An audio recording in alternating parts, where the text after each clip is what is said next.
JDCap26 here, just do tips, repairs, and hobbies, and we got the Canon G7020 here, and we're going to fill the inkwells, and you just lift up the printer like this. Oh, it's kind of hard to do.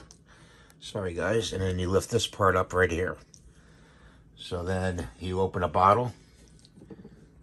So we just lifted that up, and you put the yellow in here, and you press it in there, and you fill it up to the line. And that's good. And then you lift up the next one. Lift up the next one, and you put it in there, and you put it up to the line right there, and pull it off, and it stops. And just put that down, lift this up, the blue one, and we're going to put some in there, up to the line, and put that down. The black of the other side is pretty good, so we don't have to fill it. So that's how you do your ink cartridges on this model, okay?